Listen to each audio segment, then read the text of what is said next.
Now, I know you all said that this show would get a lot weirder, but I was not ready for this level of meme.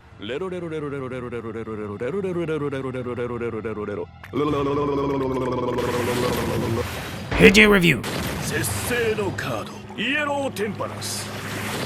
Welcome to part 3 of my Joe Journal, where I go through the entire Jojo series until I lose interest, which I hope that never happens. I've now made it halfway through part 3. My gang of muscular men have just arrived in Egypt. I'm going to go over my full thoughts, first impressions. I just finished this, and we're also going to rate the first 20 stands introduced in part 3. What's a stand? What are you doing? What is JoJo? If these are the questions you have, don't watch this because I'm going to spoil everything about this. If you're at all interested in this series and you haven't watched it all, just stop the video, go watch JoJo, come back, and then we can bond as friends. So coming off of part 2, I just have to say part 3. So part 2 was so much better than part 1, and everyone kept saying it just keeps getting better, that I was like, how are they going to make part 3 better? Especially knowing that, let me make sure I get this right. Jonathan, I really want to make sure I get this right. Jonathan Joestar was such a great character. I was like, oh no, are we going to time skip? And are we going to like have to deal with how are they going to make a better JoJo, better than Jonathan?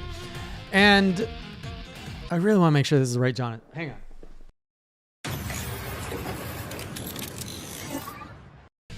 Woof, good thing I checked. Forget Jonathan. Joseph Joestar. My God, what is wrong with me in names? Joseph Joestar. Best JoJo in the series so far. So I'm like, how do you top this guy? And now we're going to an age where he's old. So I'm like, all right, I can deal with old Joe. Let's meet the new JoJo. So now we get introduced to Jotaro, he's a massive dick. I was like, oh my God, he calls his mom a bitch. He doesn't care about anyone. He is the complete opposite. He has no humor. He's just a big old a-hole. And I'm just like, man, how am I going to deal with this? And then the show right away throws this new concept at you, which are stands, which unless I missed it, I may have missed it, I don't understand where they came from. So I'm like, okay, Dio is back. So I'm like, all right, we're back to the original antagonist of the series. I'm all down for this. We got my favorite JoJo. Not feeling this new JoJo. But now we're dealing with stands. What about all the Hammond? What's going on with the Hammond? Hammond's out the window in our stands. I don't know why we're going to stands. At first, I really, really didn't like the idea of stands. And I also didn't like that they didn't explain them. Like all of a sudden, Joseph has a stand as of a couple years ago. Now Jotaro has a stand. Like stands are just popping up and they don't really explain who or what they are. So 3-4 episodes into this first series, into this series, I was like, oh no, we're going downhill. I'm falling off the JoJo boat. I am not liking the direction this is going. This is bad. But I'm like, no, I'm going to stick to it. We'll see how it goes. And I think about once I got into the rhythm of like, okay, we're going on an adventure. We got these 5 men, which are bonding on an adventure from Tokyo to Egypt. And every new episode, we get a new tarot card villain, which is trying to stop them. I started getting into it. I'm like, okay, I like stands. And I'm like, you know what? Jotaro is kind of the natural evolution of where you could go from Joseph, because Joseph was so freaking like cool, energetic. Like where do you, like, you can't top that. So the best you go is you go in the other direction. You go down, you cool it down. And that's what Jotaro is. And I think this is why part 3 is based more around a team and a group than an individual, like part 2 and part 1. Because Jotaro, I don't see him carrying a show by himself, but if you put him in a group where the other members can emote, then Jotaro can really shine as his own character, and he can be all sulky and silent and cool and come across as more cool than a-hole, which he does later on in the series. So I have to say, the premise I learned to love. It wasn't love at first sight, though. I love the idea. I love the chemistry between the guys. If there's one thing JoJo has been doing great, like series to series, has been just great characters. I just really love the characters that they introduce. Even all the villains. So we have 20, not villains. There's not 20 villains, almost. There's 15 villains, sort of, that were introduced through part 3 here. So the first half of part 3, and all of them like really stood out and were interesting. So let's talk about each one, and I'm going to give them a rank. We're going to rank them from like S tier to D tier based on whatever I feel. So starting with the first few stands we get introduced to. Jotaro's stand, I mean, that is an S tier. We got Platinum. Oh, what's his name? Platinum. Star Platinum. Super fast, super strong, super cool. Like, if I could choose a stand, I would want that stand. So S tier goes to you. Unfortunately, our boy Joseph gets stuck with tentacles of spikes that can see sometimes into the present. Like, his stand sucks so much. I'm just like, seriously, everyone else gets these cool stands that can like shoot fire, punch things very fast, like has a really cool sword, or like can turn a cloth into like, I don't know, killer appendages. And Joseph gets little tentacles that he needs an old camera to break to see maybe something somewhere across the world. It's kind of weak. Honestly, it's weak. I'm surprised I actually built a fight around it later on. So Joseph gets B rank. It'd be lower, but it's Joseph, so we give him a little prop up.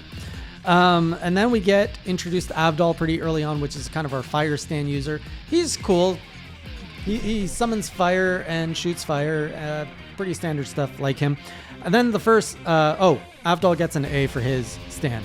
Next, we've got Kakyoin. I don't know if that's how you pronounce it right. Kakyoin, which is a super weird character, but probably one of my favorites just because of his evolution through the series. I started hating him again, another character I didn't like at first.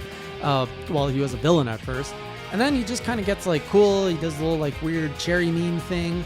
And then like, especially when he's dealing with death and other villains towards the end, I'm like, all right. I love his freaking Emerald Splash from his stand where he's just like, Emerald Splash. Oh my God. So many things are pronounced in English in this show. I love it. Especially Joseph's calls where he's either going like, oh no, or oh my God, or holy shit, or son of a, like everything he says is just great. At first I was like, oh my God, this is cringe. And I'm like, oh, I love it. More. Joseph, just please scream. Like, it's so over the top. I love it. So many memes from this series.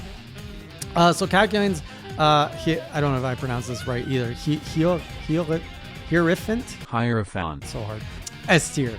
That thing is so cool. It can hide places. It can like get hard and like stab things.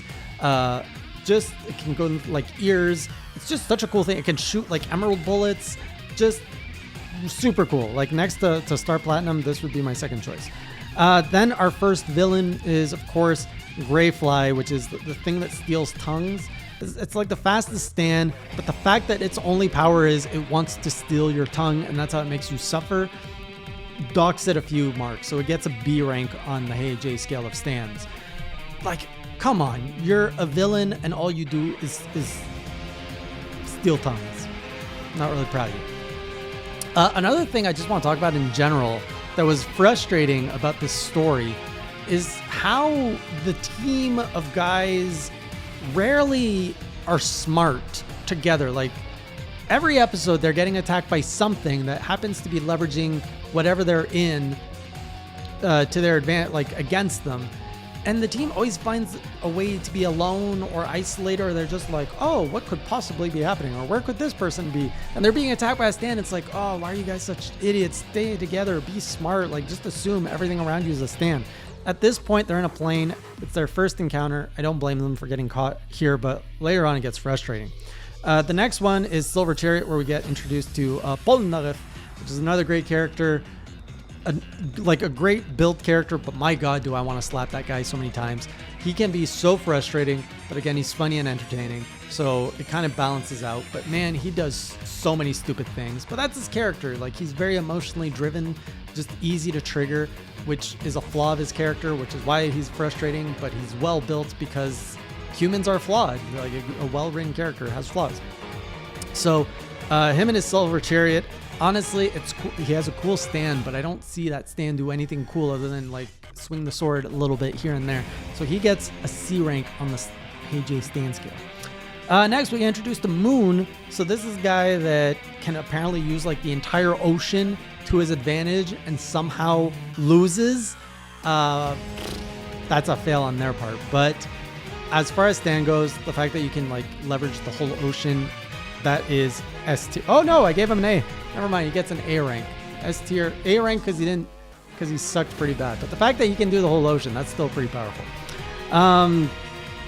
The next one was a ship, the only stand that apparently can be seen by users. This one gets a B rank because what are you gonna do? You're on, like, you have to wait. Like, if your enemy is on shore, you just have to wait and find a way to bring them to your ship. And then what do? You just kind of merge your prey into the ship. It's pretty weak sauce, so they get a B. The next one was the puppet, which this was one of the frustrating episodes because this is where Polnareff is alone. Like, these guys should never be alone. They should always bunk together. He goes alone and he gets freaking strapped to the underside of a bed by a puppet. Like, this puppet should not have been a challenge to this guy. And it was just a constant like, oh my God, you're so like dumb, just kill the puppet. And he just kept, he shouldn't have lost. That was a weak episode. So the puppet gets a B. Then we've got Rubber Soul. Oh man, what did he had a catchy line too. I forget what it was. I forget what it is. It was like, don't you see or something. Anyways, the Rubber Soul man, he gets an A just because that's pretty cool. Like shooting your sticky stuff and, oh man, that came out wrong. Shooting his webbing and then absorbing you into his webbing and not being able to burn off or kill off the webbing. It's cool. We'll pass. He gets an A. Hall Horse was the next, along with Centerfold. So we have the Emperor and Hangman tarot cards. By the way, I did like the theming around the tarot cards. I actually don't know much about tarot cards, so I don't actually know how many there are in a deck. But if I did, that'd be a cool indication of knowing how many enemies there are. Hall Horse, he summons a gun that can shoot. That gets a B. Centerfold, though, friggin' can move between all reflections. That is S tier. Still, this guy should not have died the way he did. It was pretty weak how they actually came across. It was clever and smart. It was dumb on Centerfold's part to actually die to such a weak, like, come on, if you can bounce between mirrors, everyone's going to die like that. There's no way they could have won on that. And then, like, reflecting in the eye was just a weird thing. But it was entertaining, so I welcome it. The next episode was so weird. So we have the throb on Joseph's arm, which was just disgusting. That's why I'm giving it a C. Also, how useful, like, I would never want that kind of stand where I have to infect someone and then just wait and hope it grows without the other person removing it. And then it was pretty easy to defeat. You just like pulverize it or solidify it. Then we've got the car, which was pretty cool. Pretty scary stuff about a car just following you everywhere. B rank for car. The fog, S tier. The fact that the fog can pretty much revive the dead and summon the dead against you. That episode was also crazy. Just with, I love the dynamic they had between Polnareff and the old lady, and how he's like, oh my God, you lost your son. I get that. Like, I'll be your son. And like, meanwhile, he killed her son. And there was just this like, this build up in her, and she couldn't express it. Like, I love that comedy that they put in there. And then the fact that like she made him lick the toilet, like the most disgusting toilet at the end.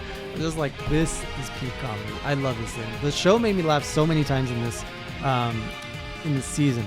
After that, we had the brain bug, which I thought was cool. Like, it's always, so at this point I'm always like, okay, what are they really going to do next? Like, what can they do next with a stand? Where are they going to go? And every time they had like, oh, this is now going to be a stand. Like, they always, as Jojo does, just keeps raising expectations, just going beyond and above, or like just raising what they can do. So the brain bug was cool, that they had to like fight inside the head of someone.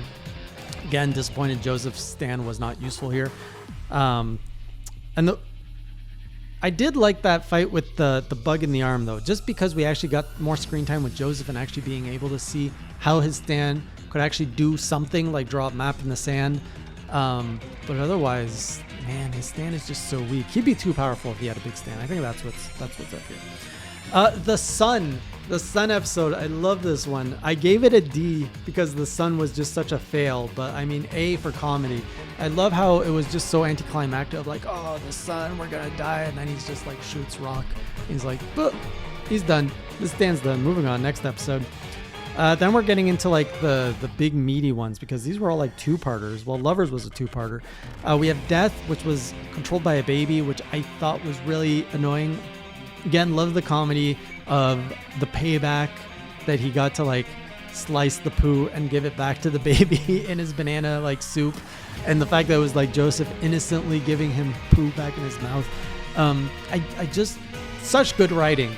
But yeah, I didn't like the baby character, or like His stand was kind of cool just because the stand kept saying like Tally-ho. I think it was Tally-ho.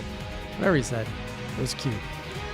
Judgment. What was Judgment? The genie. That was weak. Oh, Death gets a B just because it was a baby. If it was an adult, maybe I would have given it a higher mark. Judgment gets a D because that genie, I don't understand how powerful that stand can be. It's like, oh, make your wishes. Oh, I am going to twist some of your wishes against you, because like the first wish where he wished to get rich, he gave him what he wanted. It was only the other ones about reanimating the dead that was a problem. So is the stand actually good at giving material wishes? Is it just like those emotional ones that he gets to be like taking advantage and use the dead against his opponents? Doesn't seem like a strong stand to use. And then finally, the final one that I've seen is the High Priestess, which can literally transform into anything like this mug. S tier, that is one of the best stands you could possibly have. The fact that it can hide anywhere, do anything. Again, I feel like they wrote themselves into a corner a little bit of how powerful that stand was, because the way that they defeated it just seemed a little anticlimactic as well. Oh, I'm going to punch your teeth through, and then the stand user's just like, well, you've defeated me. I have no teeth, therefore I am done. Overall, fun ride, just like an adventure with these 5.